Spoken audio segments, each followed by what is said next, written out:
क्या पाकिस्तान एक बार फिर एफएटीएफ की ग्रे लिस्ट से बच गया है? क्या भारत की तमाम कोशिशें बेकार चली गई? हाल ही में एफएटीएफ की बैठक के बाद पाकिस्तान में जश्न का माहौल है और इसे अपनी बड़ी जीत बताया जा रहा है। वही भारत की ओर से अब तक कोई प्रतिक्रिया नहीं आई है। रिपोर्ट के मुताबिक भारत ने पाकिस्तान को फिर से ग्रे लिस्ट में डालने के लिए पूरी ताकत झोंक दी थी, लेकिन आखिर ऐसा क्या हुआ कि पाकिस्तान बच निकला? तो चलिए इस अपडेट को डिटेल में जानते हैं।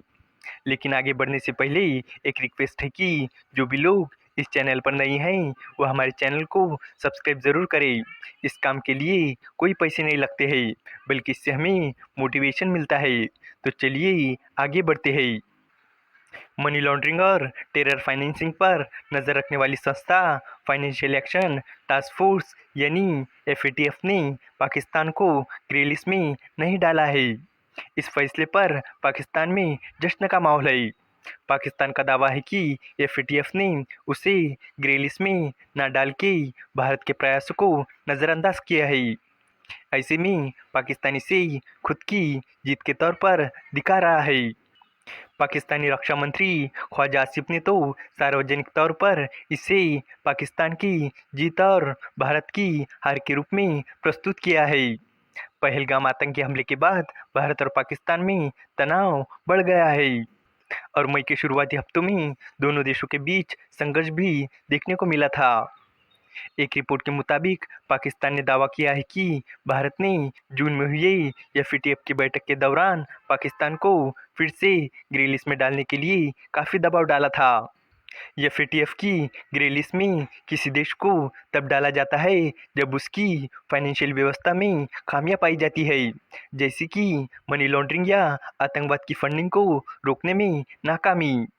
उस देश को तब तक निगरानी में रखा जाता है जब तक वो इन खामियों को सुधार नहीं लेता। इससे उस कंट्री की छवि खराब होती है और उसे अंतर्राष्ट्रीय संस्थाओं से लोन मिलने में भी दिक्कत होती है।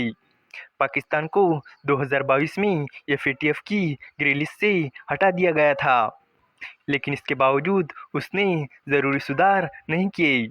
आज भी वो आतंकवादियों को सुरक्षित ठिकाने दे रहा है और उन्हें पैसा मुहैया कराने जैसे गंभीर अपराधों में शामिल है। पाकिस्तान के सरकारी प्रसारक रेडियो पाकिस्तान ने शनिवार को बताया कि एफएटीएफ की शनिवार को ही अपनी बैठक में पाकिस्तान को ग्रे लिस्ट में नहीं डालने का फैसला किया है।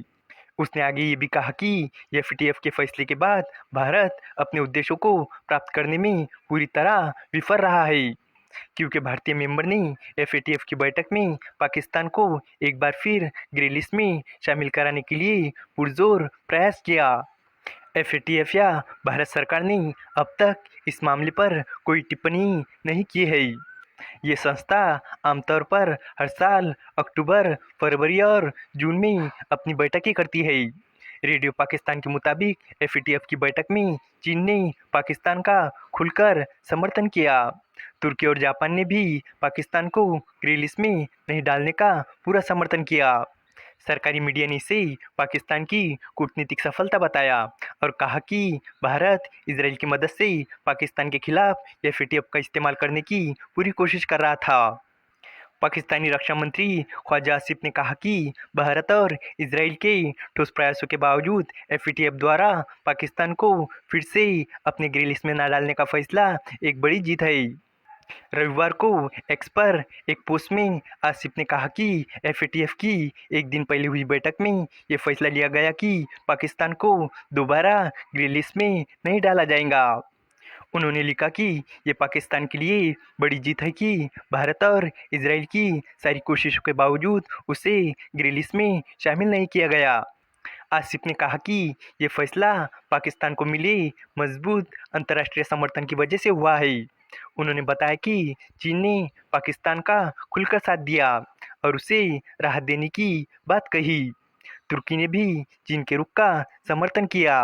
जापान ने भी पाकिस्तान का पूरा समर्थन किया, क्योंकि वो Asia Pacific group on money laundering का को चेयरमैन है। इस वीडियो का कंक्लूजन यही है कि एफएटीएफ की ग्रे लिस्ट में पाकिस्तान को शामिल न करने का फैसला केवल तकनीकी नहीं बल्कि कूटनीतिक समर्थन और अंतर्राष्ट्रीय राजनीति का भी परिणाम है। पाकिस्तान इसे अपनी बड़ी जीत बता रहा है, जबकि भारत की ओर से इस पर अब तक कोई प्रतिक्रिया नहीं आई है। चीन, तुर्की और जापान जैसे देशों के समर्थन ने पाकिस्तान को फिलहाल राहत दिला दी है। उम्मीद है कि आपको ये जानकारी पसंद आई होंगी और भी इसी तरह के इन्फॉर्मेटिव वीडियोस के लिए हमारे चैनल को सब्सक्राइब करें। धन्यवाद।